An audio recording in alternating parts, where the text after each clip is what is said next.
Welcome back to the Rebuild Parish podcast. On today's episode, we've got Abby and Andrea from St. Joe's in Libertyville, Illinois. And let me tell you, these ladies know what they're talking about when it comes to social media. If you know anything about social media, you might know that getting to 10,000 followers on Instagram is a massive goal.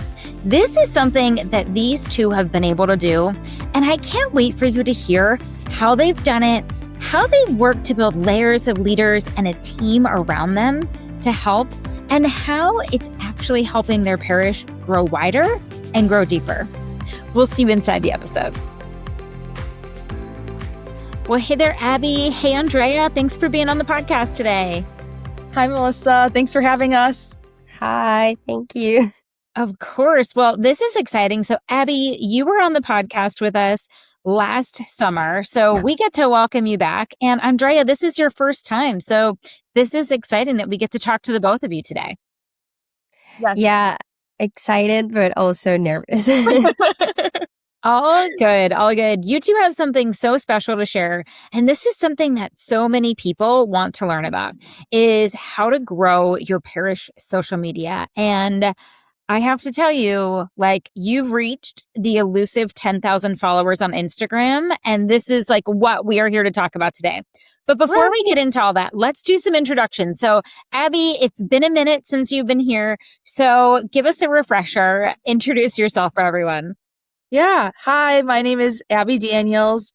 I have two roles. I work on the parish staff at St. Joe's in Libertyville.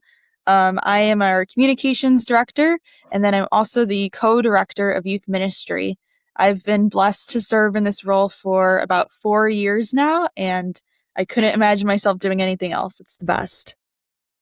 Thank you, Abby. Andrea, can you let us know, share a little bit about yourself? Sure. I'm Andrea Flynn. I've been working at St. Joseph Catholic Church for a year and a half now, actually. And I started as a assistant communications coordinator, but as my responsibilities evolved, then so did my role in the parish, and now I'm a communications associate. Amazing. Well, this is what's so exciting. So, Abby, I've got to ask you about this. 10,000 followers. What did that mean? What did that mean? How did you celebrate that? And then you have to tell us, how the heck did you do that? Well, it was so exciting because we have been working really hard and wanting to get our followers up so we can reach more people. And last summer we had a couple of reels go viral. We did a post about Taylor Swift getting engaged that reached about 100,000 people. And since then, we reached 9,000, and we were stuck at 9,000 for a while. And we kept hoping maybe during Christmas, one of our reels will go viral, or maybe Easter, one will take off. And it really didn't happen that way. It just kind of turned out to be a lot of sustained, continued growth. We just kept kind of being consistent with our posting, and we slowly started climbing and using our analytics to look at a lot of what was working and continuing to improve. But it was so excited to finally reach 10K.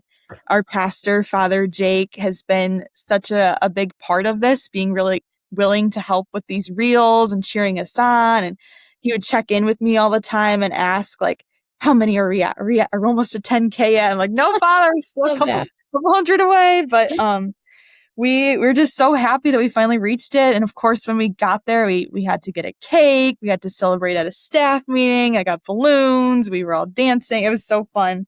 I remember, Abby, seeing that post, and I had said to the team, I was like, you guys, St. Joseph's in Libertyville just hit 10,000 followers. We need to have them on and talk about how they did it. So something you said, all right, what does Taylor Swift have to do with the Catholic Church? How does that connect, and how do you get a post to go viral? So talk to us about that. Well, I'm a huge Swiftie myself. So I love Taylor Swift, and I love to find ways to incorporate her into our faith and our love for Jesus. But especially I feel like in the role of communications and working with social media, you got to constantly be looking at what's happening in the world around you. And I like to be creative with that and figure out how we can connect that to the Catholic Church and the work we're doing. So for Taylor Swift getting engaged, we have a marquee sign out on the road. And I think, Andrea, this might have been your idea actually, but she's like, we got to go update the marquee. So we like run outside with our letters and we put on there, Taylor and Travis, congratulations, we'll host your wedding. I love that. And then we did a reel with it. And it was just, I mean, like from Portillo's to Walmart to Amazon, like every other social media account was posting about their engagement. We could not miss out on such a big media moment. So you're taking a look at what other brands are doing, right? Like these big brands with literally hundreds of thousands, if not millions of followers. And you're taking that and you're finding a way to connect that. That's brilliant. Yeah. That is brilliant. Now, Andrea, let's talk a little bit about how you started taking Instagram and making it more intentional. What shifted in your strategy and your approach there? When I got to the team, I started getting involved with like all the different platforms that we were using and, just wondering like, how can you really, for example, like engage with like a parish community online? Like there might be like a lot of accounts that are viral or that have like thousands of followers, but it would be, the question was like, can a church fit into that? Can a church be like kind of say like an influencer church? So that was kind of like where my thought was. And I think that at a certain point, I make myself the question of like, what makes me like follow an account? Like, why am I following accounts? And I realized that most of the time it goes back to like the connection and the value that an account might be giving you. Like other than your family and friends, you might follow, I don't know, like your local coffee shop that you like and get a coffee from. Or you might be following, I don't know, like your favorite restaurant, and you follow them because you want to see their updates. You want to see if they like post about their new summer drinks or like if they're posting about a promotion. But then other than that, what would make me follow another account, And I think that that's when I realized that if you are into cooking, then you might be following cook accounts that are sharing like free recipes. So they are giving you something. And that's when I was like, are we giving something to the community, to the online community? Or are we like asking? So that's when like kind of like my mind was wondering if we were just asking like, hey, can you come to this event? Or like, hey, can you come to this thing? Or hey, so it was like a feeling of like we're asking and asking and asking, and those posts are really not showing like a lot of engagement. Like we're posting a flyer and we get 2 likes, and then we post another flyer the next day for another event and then we get other 2 likes. So it was like the feeling of like we're just sending out like all this information, but we're really not engaging or giving anything that people might enjoy or people might want to share or like. So I think that that's when this idea of the give caught my attention, and I was like, okay, so I think that we should focus in like giving value, giving inspiration, like giving maybe relatability, giving like fun, or just like something that people say, oh, that connects with me, And that's when we started like that shift of like just sharing flyers to kind of like, we switched from just like sharing flyers and sharing like, come to this event, to thinking more intentionally about like how to give content. So what content was really serving them? What kind of content are people most engaging with and are most excited about? I think that people are one of the best performing posts are the ones that include our pastors, like deacons, like clergy. People really enjoy seeing them online and feel connected to them beyond just like seeing them like at mass. Like, I would say that Father Jake, our pastor, he's like the star of our social media.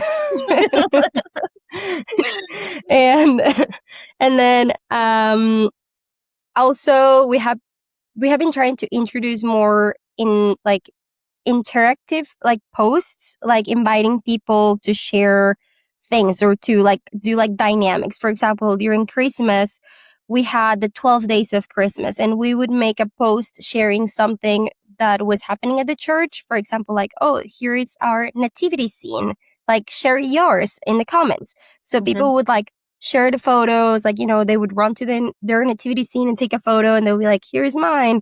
And I remember having this parishioner, and she had like, I think 5 different nativity scenes in her house.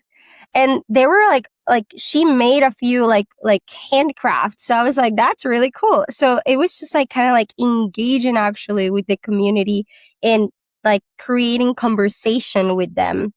Another thing that Abby mentioned is just like the trends, like trying to keep posting trending content. That's another thing that we try to keep an eye, and it's like an eye on, and it's hard because, you know, like you might be, I don't know, there might be like something trending today and you're like, oh, I don't really have time to film anything related to that. And then by tomorrow, it might not be like trending anymore. So sometimes it also comes to like just have the opportunity to hop on the train, and maybe that train is going to take you to like becoming or to have like a viral video. And I would say that like the last 2 things that I think that have been also key is to use more like real photos. Instead of just sharing like flyers or creating like flyers with AI, we try to like use photos from our previous events to promote future events. Or at Christmas, we take photos of the families and then we share them online. So people like to see that. People like to see themselves. People like to see the actual memories and the actual moments. Like I remember that when I started working at St. Joe's, I was taking photos at Mass, and this parishioner approached me and he was like, oh, you made me famous. And I was like, what do you mean? And he said, yeah, suddenly I started getting messages from family and friends, and they were like, oh, I saw you at church, like you're famous. I saw you on Facebook. And he was like, where did you see me? So he went on Facebook, and I had taken a photo of him and posted it, and he saw it, and he just like thought that it was like so funny that he was like kind of famous now because people had seen him. So I don't know, I thought that was like a funny moment, and yeah, people really appreciate those types of memories. And the other thing is, it doesn't go, I think that this goes more along with the verbiage, like with captions and descriptions and the language that we use in our communications, like in social media or in our newsletter, is that this year we have been trying to be more intentional with our language. We want messages that are welcoming and inclusive at the same time, and to meet people where they are. For example, for Mother's Day and Father's Day, we shift our wording to recognize everyone's like experiences in those days, because people experience those dates in different ways. Like there might be someone that wants to celebrate with their mother, but there might be someone that lost their mother. So we wanted to acknowledge that and to make sure that everyone felt seen and included. So we have been very intentional with the wording and how we communicate these type of things. Sometimes all it takes is one moment, one conversation, or one weekend for a parish to begin moving in a new direction. That's why Rebuilt Parish has launched our Rebuilt Speakers Network. Whether it's a parish mission, a diocesan event, or a strategic offsite with your staff, our team helps Catholic leaders step back, focus on what matters most, and leave with a vision for what is possible. And beginning this fall, Tom Corcoran will be traveling to parishes to speak about our latest book, Jesus, the Rich Young Man, and the Meaning of Life. This presentation will help your whole parish grow deeper in their relationship with Jesus in a culture filled with distractions. If you'd like to bring a Rebuilt speaker to your parish or diocese, email me, Colleen@rebuiltparish.com, to learn more and to book your speaker today. So smart. Now, Andrea, something you said that I want to touch on a second. You talked about using trends. Now, I want to ask, do you use trending audio in your posts as well? And how is that helping on Instagram?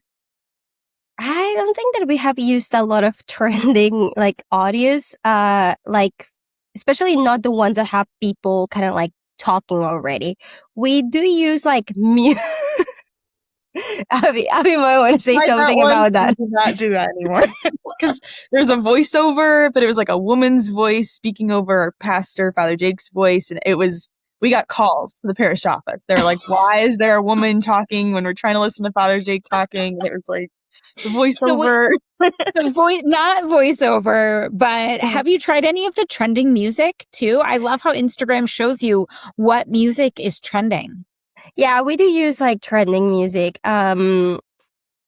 sometimes, but it the thing is that sometimes you might have an idea or a vision of, oh, I'm gonna recreate that exact video or I'm gonna use it, but sometimes it doesn't work exactly like that. So we have tried. Sometimes it hasn't worked. Sometimes it doesn't make it to be posted. But I'm even trying to think okay, one of the trending videos right now is the first time in San Juan. Did you try it? Is there a way that you could make that work in the Catholic Church? I saw so many that I was like, oh, that doesn't make sense. And then I saw Katie McGrady did it on her visit to Rome. And I was like, I love that she tried it with that, because that just made it she used the trending audio. She made it somehow work, even though Rome is clearly not San Juan. I actually am unaware of that trending audio. I do have a few ideas that we are hoping to film in the next days with our new pastor, Father Conrad. So we will see how that goes. Well, now Instagram on your phone is going to hear it, and now you're going to get so many reels with that song. And get ready, it just gets stuck in your head. It's wild. It's wild. Can I just jump in really quick with go the for it. audio? I would just add one thing.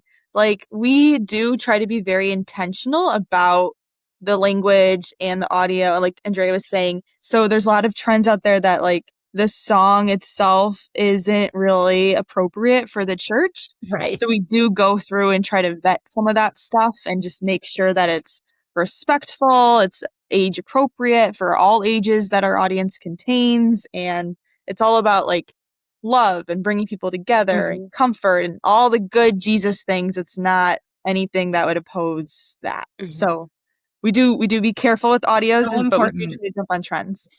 So important, 100%. Yeah.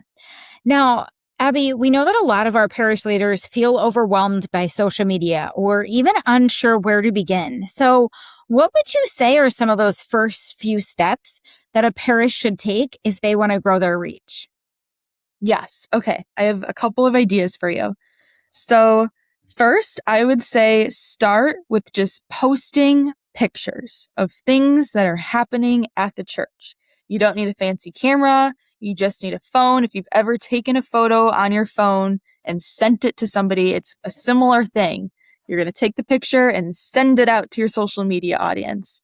But just updating the parish on things that are going on, taking pictures at events, sharing that we just cleaned the windows or that we updated the flowers in the church, just things like that. People like to get the inside scoop. They like to see the behind the scenes of what's going on. So I would say start there, post pictures. I would also say spend time on social media and see what makes you engage, like Andrea was saying earlier. Also following other churches and parishes and seeing what they're posting. I have a bunch of great recommendations if you're curious who we like to follow to get inspo from. And then finally, I would say be patient with social media. There's really no like trick. Like we've learned a lot, and it's just been from making mistakes and learning from them that we've gotten to where we are. So you have to have some patience and some grace, and it's all up to God and the algorithm. And I believe God works through the algorithm. So it's kind of you do your best and God takes care of the rest, right? For sure. Now, Andrea, I would love to talk a little bit about that balance of creating content because, like Abby had said earlier, like we want to make sure that our content is pointing people towards Jesus and parish life. So how are you balancing creating some content that's beautiful and content that's engaging, but still ultimately pointing people towards Jesus and the church? Yeah, I think that personally, the first question, as Abby mentioned, it's like to ask yourself, like, would this be appropriate for Jesus and for the church? Like the respect has to be one of the first things that you got to keep on mind, to respect Jesus, to respect the church, to respect parishioners. And having that on mind, then it kind of like goes easier, like there might be like a trend that is funny to see, but if you ask yourself like, I wonder if like, like this somehow would be disrespectful, like if does this song, like would I really like to include this song into my church communications? And, sometimes it's like, I like the song, it's funny, but it's not appropriate. So Right. that's like something to always keep in mind. So like avoiding trends, avoiding bad songs, and looking for things that work for all ages, that are respectful, that brings people together. Also with the language, with the verbiage, just to make people feel seen and included. And I guess that the other thing is to like keep a variety of content. For example, in our case for the communications, we communicate about events. So that's like one category, let's call it like that. And then we also share moments. So for example, from one of our many ministries, we will be sharing like a photo of the community gardening. So it's like, this last week, the community garden had this visit from these kids from school. So, like we try to say, come to this event, look what's happening here. And then at the same time, we also try to create content that, as you mentioned, that might be considered like beautiful, might be considered like touching for some people, which would be kind of like faithful content. So I also like to include, for example, like Bible verses, or maybe like something that someone might see and be like, oh, I needed to see this message today, like an encourage, like a reminder that Jesus loves you, maybe a Bible verse that the algorithm brought to you because you needed that message in the moment. And I think that just having that balance of a variety of content, that has made like a great community engagement for us. And like we also include videos that people might consider funny, like maybe like Father Jake was was asked to dance, and he's like trying to dance, and he does it because he wants to engage with the community. So it's kind of like searching for that balance, not keeping all too serious, but also not keeping all too informal, and forgetting what the point is, that is like sharing Jesus' love.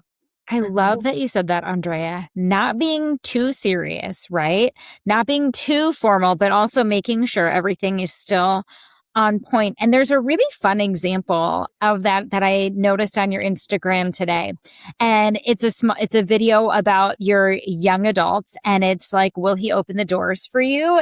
But we will, right? Like, will he do this? And we will do, like, I just love how you keep it fun and lighthearted. So that way, if I'm like looking for a parish, in Libertyville. I'm like, I see this and I'm like, those look like my people. They have fun at that parish. Like that looks like the place I want to be. And I think that's so important, right? To create a welcoming and engaging presence on social media, because we talk about how the website is the front door, right? But social media really, like, that's what people are seeing. That's where they're going to see us first before they even go to our website.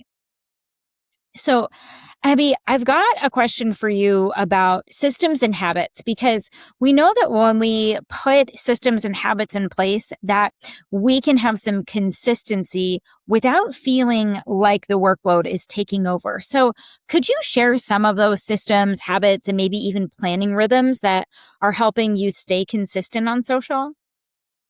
Yeah. So when I first started at St. Joe's, we would just like hear what events coming up and post about it.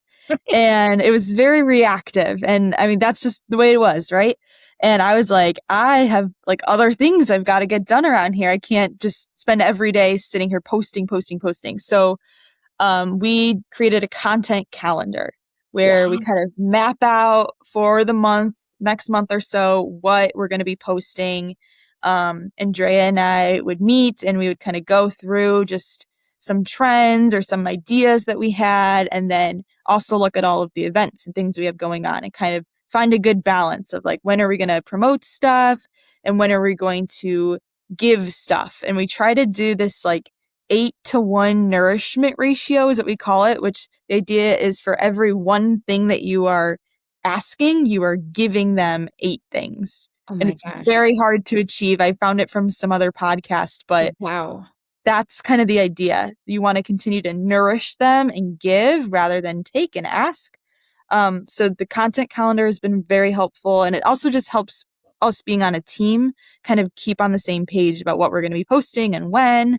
And I can just we just use a Google Calendar. It's free. And we map it out and we just like add events on the dates of like, we're going to post about this. We're going to post about that. I would say another big thing that's new for us, but it has been so helpful. We have created a media ministry, which is a layers of leaders group of people that are passionate about photography and communications and social media. It also includes teens. So there's a bunch of people from our youth ministry that are involved in this media ministry, and they help take pictures at events. We have a spreadsheet and we're like, here's all the events, sign up for which ones you want to go help take pictures of. And they help us a lot with covering, getting as many pictures as we can from places. And then from the social media side, the teens, they know what they want to see on their feeds. So they're constantly sending me DMs on the church social media, like, can we make this? Can we make this? They have like a whole list already for our new associate pastor that just started today, who's a younger guy, and they're like, we want to film reels with him. Like they just get so excited. And then I love this. It's amazing. Abby, this is so key, because not only are you engaging the next generation, but you're creating those layers of leaders, like you said, and they're helping you curate the content that their demographic is looking for. Exactly. So you have more than just the next generation on there, right? Are there multiple generations on this media team? Tell us more about that. So it's a pretty new team. We just kind of kicked it off a couple months ago, but we do have multiple generations. A lot of the older people on the team are a lot of like retired photographers, which is amazing because they have these God-given gifts of this beautiful eye for photography and good photos. And now they get to use it in this way to help glorify him through the church. So we're still growing that media ministry. We want to bring in like guest speakers. We want to continue to equip them and inspire them and keep them excited about what they're doing. But that's been super helpful these past couple months to just have a team of people that's like already thinking about what we're going to post on social media. And it's not always Andrea and I like, okay, now what do we do? That's what I was just going to say. It doesn't just fall on the two of you. You've got a whole team. And not that the two of you don't come up with good ideas, but the more ideas you've got, the more you have to work with and you get to experiment. What a great idea. I love that. Now, Abby, the whole point of growing our social media is to grow the church, right? And to make disciples and reach, the church, the unchurched, the de-churched. How are you seeing Instagram growth leading to maybe a deeper engagement in the parish?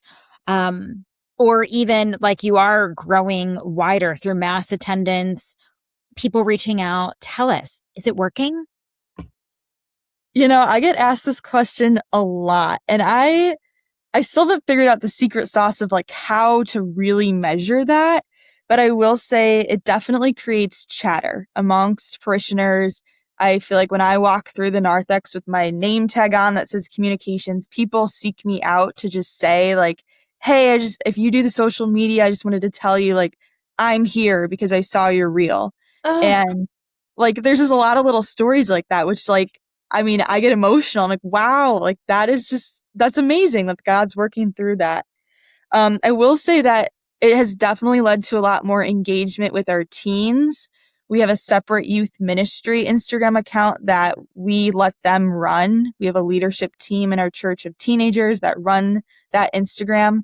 And it does make a big difference whether we post about an event or we don't. Like we've seen that happen with our attendance and kind of who comes to things. So for that generation, whether we're on Instagram or not, it does matter. And it does lead to deeper engagement when they do hear about things and they get to see their pictures and they get to share it with each other. And then I would say also people are starting to DM us, direct message us on Instagram and Facebook. A lot of like questions that you would like typically call the parish office for, things about like confession or mass times or how do I schedule a baptism. And I just wanted to say that because if people are reaching out to the church in that way, it is just so important that we are able to connect with them and answer their questions. And I feel like people are doing that every now and then for restaurants and other brands they're following. So they're expecting an answer from the church too, because that's just how it works. So yes, hold on. Let's pause there a second because that is key, Abby. So when I think about like, what's something that is creating friction, right? Like we never want to be creating friction for somebody. We want to make things as smooth as possible to bring them into the church.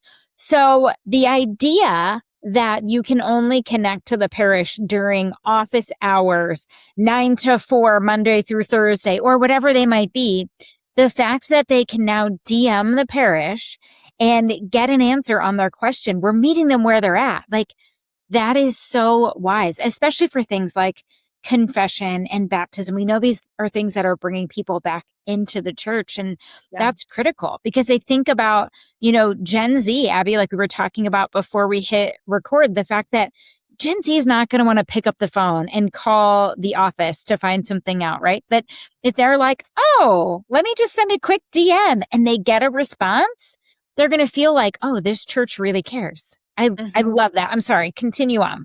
No, yeah, that's exactly what I was saying. Just like it's almost, we say like the new front doors, the website. I feel like the DMs are kind of becoming a new parish office in a way. Yes. What happens when parish leaders stop standing still and start taking bold steps forward? Well, come find out and join us at the 2027 Rebuilt Conference. Pastors, parish staff, and ministry leaders from around the country will be gathering and joining together at Church of the Nativity in Timonia, Maryland, to experience what it looks like when a parish is fully alive and aligned on mission. The Rebuilt Conference is for parish leaders by parish leaders. By joining, you'll hear practical strategies and real stories of parish renewal.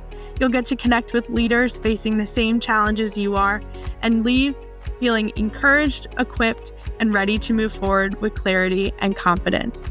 So join us May 3rd and 4th, 2027 for 2 full days focused on parish renewal, discipleship, and building a thriving Catholic parish. Join the waitlist today at rebuiltconference.com to receive conference updates, speaker announcements, and early bird pricing before tickets open publicly. We can't wait to see you in May. So smart. I love that. So it's showing it's working, right? The efforts you're putting in are working. You are reaching people. Now, Andrea, after a year and a half of being a part of this team, what encouragement would you give to a pastor or a parish staff member or even a volunteer who knows their parish should be more visible online, but feels like maybe they don't have the time or the team or the skills to do it well? Yeah, I think that that might be like very common, especially because, like traditionally, like the church wasn't supposed to be like on social media. It was like kind of more like here we are on Sundays, here we are every day. So just come, there wasn't really like this need to put on more effort into like the digital era. And I feel like it has been like that, not just for the church, but for everyone. Like if you have a business, it's the same thing. And a lot of people do have that belief that it's really hard. And it's like, I don't want to, like maybe I don't even know how to use Instagram. What is TikTok? Like I, I feel like that might be like very common, especially for older generations. But I do think that it is really important to recognize the era that we're living in and how people use social media today. They say that the average person spends about like 2.5 hours a day on social media. Some people might spend like even more. Maybe I spend like around like 4 hours, and that's not healthy, but but that's reality. Another podcast episode. Yeah, exactly. It's okay. So people is spending an average of 2.5 hours on social media. And if you can make it to be at least 6 seconds of their time, that matters more than what do you think? Because it puts you on the radar, even in a small way. So if you could be 6 seconds of those 2.5 hours, and in those 6 seconds you could say, hey, here we are. Hey, here's our church. Like we will welcome you. Like, hey, we have this event that I think that you would really enjoy. That really makes a difference. So I think that my advice would be to think more about what impact you could be giving someone instead of just like the fear of like, it's going to take a lot of time from me. Just like thinking about the good instead of like the effort and like the uncomfortness that it might take. Because sometimes it could be as easy as just take a photo and share it. Like using social media can be complicated if you want to, like get into like editing and, creating a bunch of like videos and this and that. It could be really complicated, but it could also be like very simple. I think that platforms nowadays are very user friendly. And you could easily just take a photo, say, hey, pastor, would you mind if I take a photo of you with these parishioners? Take the photo. It takes no longer than a minute to take a photo. And people also would enjoy to be asked that. And then people would enjoy to see themselves and the pastor online. People really feel like kind of like honored to be asked like, hey, would you mind if we share you on the church account? They love that. Even, like people might be like, I don't know. They might think that I'm weird. But no, they're not. They're going to like you asking for that because they're going to enjoy seeing themselves later on there. So, yeah, I think that just to change that mindset of like, oh, this is really hard, because it can be, but it can also be like very simple. And to take that step, because at the end you want to meet people where they're at. And right now people is online. So right. And Andrea, the two of you are setting such a great example for our parishes out there. So the fact that you are a team working together, like it doesn't have to all fall on the pastor. You're not going to say, hey, Father, we need some ideas from you. You're going to go to him with the ideas. And then you've got this whole media team, right? You're showing those layers of leaders. So I think that just your example should be an inspiration to these pastors and parish leaders out there that they don't have to do it alone. It's not going to all fall on them when they begin building this team. Yeah. Now, we talk about different things at the Rebuilt Conference, and we talk about like, how to grow wider and how to grow deeper in your parish. And Abby, I know that you came to the Rebuilt Conference last year and had a great experience, not only for things that you learned and took back to your parish and put into place, but you also had a great personal faith experience as well. Would you mind just sharing a little bit about that for us? I would love to. It's going to be hard to talk about it without getting emotional. But the Rebuilt Conference changed my life, both with my job and my role at the church, but also in my personal faith life. I was somebody that had watched the live streams of the masses at Church Nativity, and I was a little bit skeptical. I didn't know if it was for me. I was just kind of like, okay, that's cool. They do that. I'm used to the way Mass has always been and the way that it's been since I was 3 years old. But for me, I had an encounter with Jesus during Mass at Nativity, and the rest of the conference just supported that and added on to that. Just all of the way that I was welcomed, the intentionality, the people there, the way that the Mass is structured to have all the focus be on the Eucharist. I remember sitting in the pews and just like I started crying during Mass, which has never happened before, because like Jesus felt real for me. I for the first time in my life, I felt like I was encountering Jesus, and I finally like understood what it meant when we say the Eucharist is the source and the summit of my faith. It just like clicked. I was like, okay, because so much of the Mass is just focused on helping you encounter Jesus.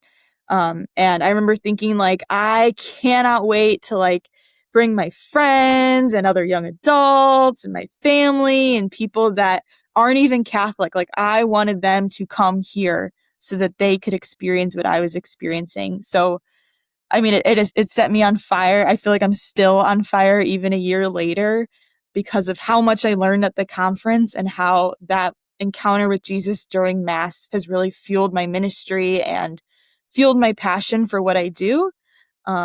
So I guess all that to say in a nutshell, I could go on and on, but if you're considering going to the Rebuilt Conference, do it. Like you will not regret it.